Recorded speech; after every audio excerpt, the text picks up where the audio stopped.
Шаардын жака белиндеги Кара Суу районунун айылдарынын аймагындагы 222, 223 жана 224 кварталы жаңыдан түптөлгөн. Отурукташкан жашоочулардын көпчүлүгү алыскы райондордон жер которуп келгендер. Жаңы конуштун аймагы Дөңсү адырда орун алгандыктан өткөн жылы 450 метр чуңкурлар түздөлүп, жергиликтүүлөрдүн каражаты менен ички жолдорго шагыл төшөлгөн. 3 кварталдагы жашоочулар бүгүн жаңы курулуп жаткан мектептин аймагына топтолуп, кала башчысы менен биргеликте жыйын өткөрдү. Анда конуштун негизги көйгөйү болгон таза суу маселеси каралды. Шаар мэри элдик жыйындарда көтөрүлгөн сунуштар жоопсуз калбай тургандыгын айтты. Жергиликтүүлөр электр трансформаторун орнотуу, жол жана кичи автобустун каттамдарын көбөйтүүнү сунуштады. 10-15 маселе айтылса, ошонун бардыгы эле чечилип кетпейт да. Ошонун бардыгы чечилип кетпейт. Ошонун бир 5-6 чечилсе да бул жакшы иш болот турганда. Туурабы? Ошон үчүн азыр атайын келдик. Бу жерде тиешелүү жетекчилер да келди. Анан ошол проблемаларды айтсаңыздар, эмне проблема. Ошону угуп, анан биз дагы жазып алып, ошонун үстүндө иштесек да. Таза суу тартуу долбоорунун алгачкы этабында жаңы конуштарга 4,5 чакырымдан негизги магистралдык суу түтүгү тартылып, ичүүчү суу чыккан. Суу кампасынын курулушун жана кварталдарга сууну толугу менен камсыздоо үчүн сметалык баасы 11 миллион 400 миңди түзгөн долбоор тендерге берилген. Жаңы кварталдар Кара Суу районунун айылдарынын ортосунда болгондуктан түшүнбөстүктөр орун алып, суу жетпей калган учурлар көп катталган. Долбоордун экинчи этабындагы чиймесин адистер элге тааныштырып, талкуулоодо жергиликтүүлөр суу кампасын көлөмдүү куруп берүүнү суранды. 50 кубтук резервуарлардан экөө бар. Ошого топтолот дагы анан эки жака бөлүнүп, мына 23-чү квартал, мына 22-чи квартал. Эми түшүндүр, бул негизги суунун булагы болуп, о мадыда жайгашкан эки скважина бар. Бул скважинанын дагы проектке ремонту киргизилди. Бул скважина тазаланып, жаңы насостор коюлуп, анан кийин мына водовод коюлат. Водоводдон биз ошо немеге сиздердин айлыгыңыздарга, көчөлөрүңүздөргө суу беребиз. Эми кыскача мындай токтолгондо 223-чү кварталдын өзүнө мына 1, 2, 3, 4, 5 көчөгө, негизги 5 көчөгө берилди.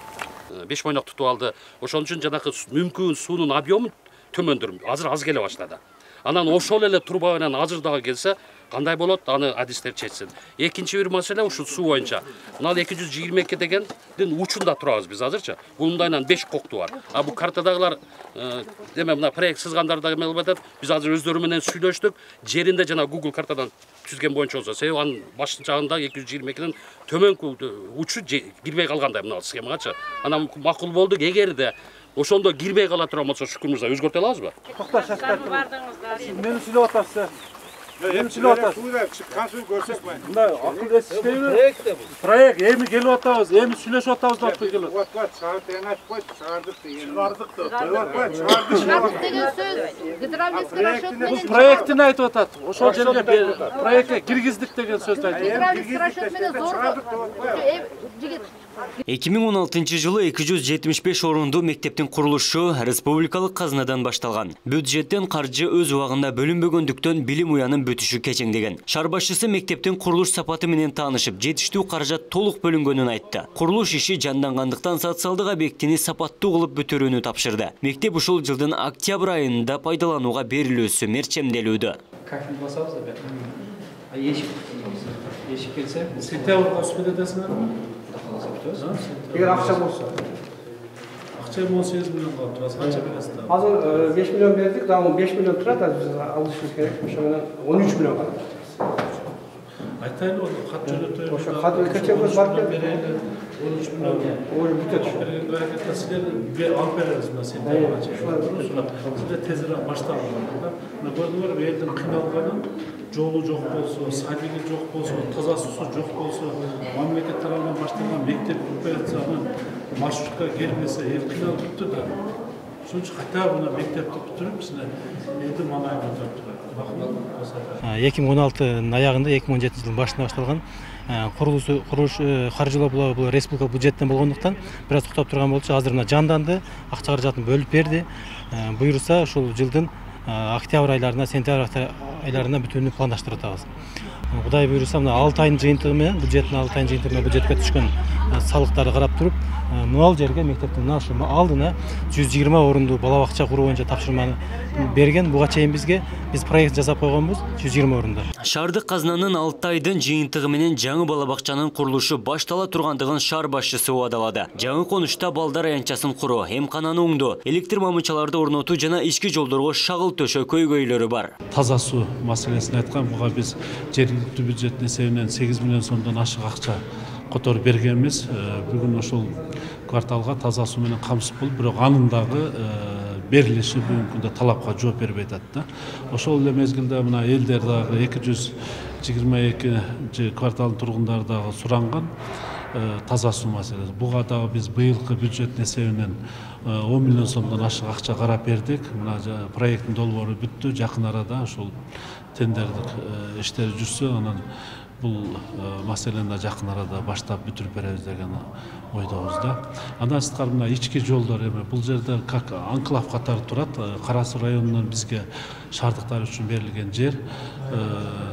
Ошон үчүн шаар мына айыл арасындагы жолдорду дагы элдер суранып атат. Ушу асфальттап берүү боюнча биз дагы быйылкыга эми 1 километр жолду ошол айыл ичиндеги жолдорду асфальттап бергенге убада берди. Кала бийлиги мүмкүнчүлүккө жараша социалдык көйгөйлөрдү чечип берүүнү белгиледи. Башка жаңы конуштарга салыштырмалуу шарт жакшы экени айтылды. Кварталда каттоого турган 3000ден ашуун калк күн кечирет. Абдумалик Базарбаев, Элемон Акбаев, Ош ТВ. Замчена болбойбу, кийин анан мындай болгондо проект башталып, тендер өткөзүп, курулуш компания уккандан заказчик жооп берет да, укуш заказчик. Биз баа бере албайбыз, экспертиза баа берет. Кызып карадык, бирок биз болбойт деп айта албайбыз, биз заказчик эмеспиз. Жок, мындай эмесинде де. Бизге пока өзү идея туура кетип атат. 50-ликтен экономия да. Экспайдан коштук, ал мады айлыкөтө карайт экен, 3 тараптуу эме договор түзүп туруп, Кара Суу менен. Экспайдан алдык да арендагачы. Ал жерде суу чыгат. Скважинаны неме кылды, аны алган жери эми күчтүү болду, бирок булар азыр экспертиза өткөзүп дала Мен айтып атам себеп. Кийин баягы бөдөнө сөйсө да касапчы сөйсүндө кокус жетишпесе проектти азыр изменение кылайын да. Акча керек болсо да кошуп берели да, кийин анан жетпей калбасын. Мындай турбадан койгонубузда мындай болот эле. Мады дагы дебит жетпей атат өзү, бирок 2 скважина Жаңы удалыкта. Жерге дагы суу деген Котур булактан ичкен. Келдиби жителер? Келдик. Урап атканын көп нерсе да, бир эле таза суу эмес. Мектеп салайлы, бала бакча салайлы, канализация тартырайлы. Анан жүрүп атканда анан баягындай тура эмес иштер болот да. Бир нерсе десем, проект ушундай экен деп туруп берет да. Анан мен айтып атам, ошон үчүн мындан кийин проектировщиктер жооп бериш керек да. Кемчилик болуп калсачы, проектировщиктер жооп бериш керек. Себеп биз мына айтып атабыз, акча карап берейли. Элге суу жетсин өз максатында. Туурабы? Анан кийин подрядчик деле кийин бир нерсе десе, ошол эмеге төңкөп коюп атат да проектировщиктер жоопкерчиликти албай калып атат да ушундай. Мен азыр мына бүт массалык маалымат каражаттар турат, эл турат. Атай мына Горбодоканал жетекчисинен сурап туттойм ошол. Силерге кийин мындай деп айттым эле дегендей болсун депчи. Азыртан дагы кеч эмес. Мына караң, шаардагылар биз билбей атабыз. Кээде жамгыр жаап эле суу токтоп калбаса, анда таза суунун бартын биз билбейбиз да.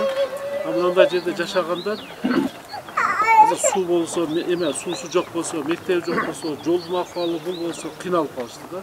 Ошон үчүн сиз мына азыр дагы убакыт кеч эмес, дагы бир сырадан карап чыккыла. Кайрадан дагы бир эксперттерге бергиле, дагы карап чыксын.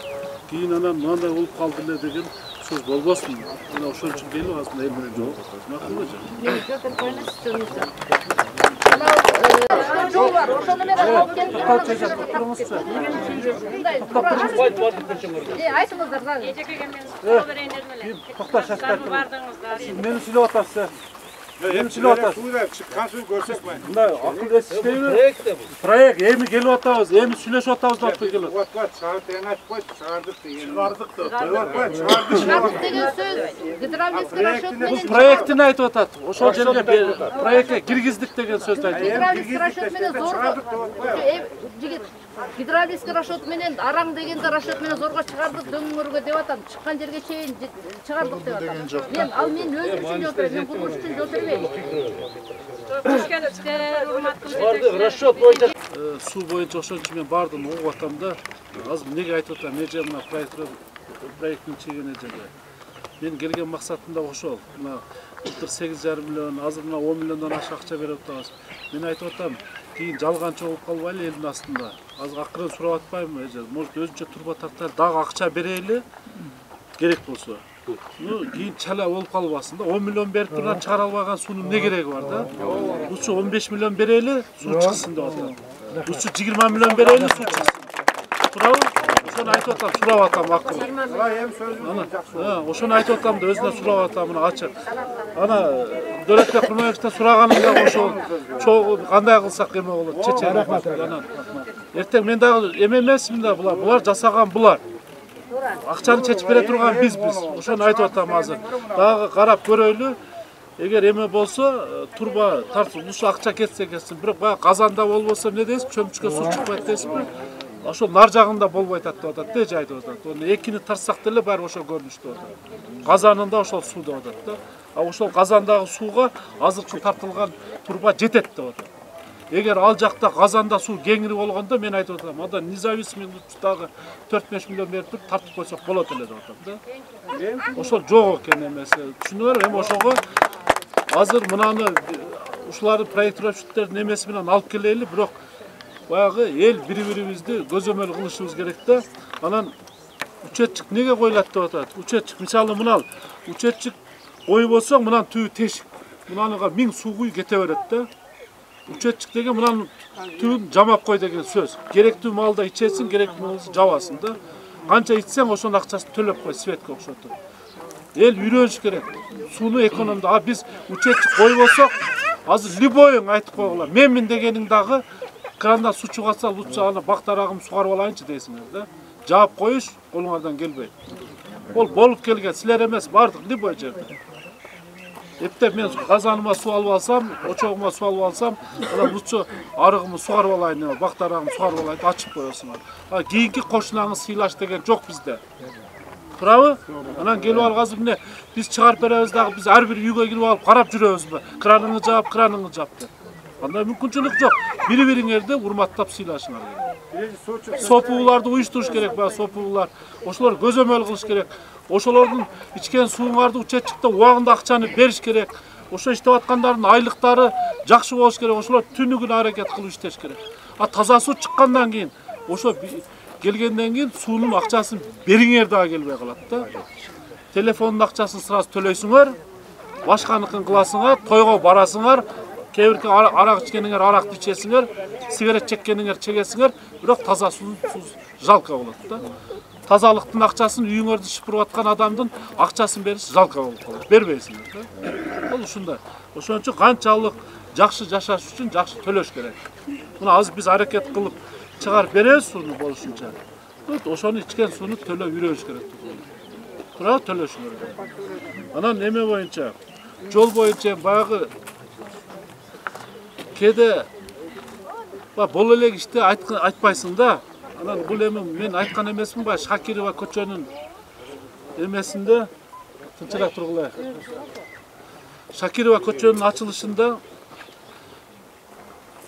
эме болгон. Мурунку премьер-министр келип туруп ошол жерде айтылып кеткенде мына 100 миллион доллар берилет деп. Бул деле боло турган иш, бирок боло элек. Бишкек шаары биринчи этабын алды, Ош шаарында экинчи этабы болуш керек. Прописка тургулаган шарт эмесинде.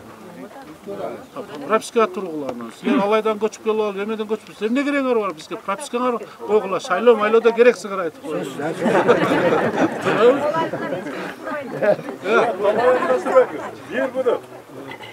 Чоң рахмат. Эми мына келгениңиз жана сопу түзүлмөсө, мына кыйкыргандын баардыгы бирөөс басып барбайт. Бул деме, бир сопу түзүп, ошол бир анан кийин мына кыйкырган водоканалга өткөрүп береби кийин кандай болот? Ошону bir жакшы болот эле. Мына сопуну өзүңүз түзүңүз. Мен денсаулык болгондо түзүп кошо жүгүрөт эле. Анан экинчи жагы сизге bir чоң рахмат, баягы шаар боюнча көп иш жасалып атат. Ошонун bir кымындайын бияка көңүл буруп койсоңуз, баягы мен деген мэрлер болгон, алар сиз сени жасай алган эмес, сизди көзүңүзчө макташ эмес, элди баары чын эле айтса керек.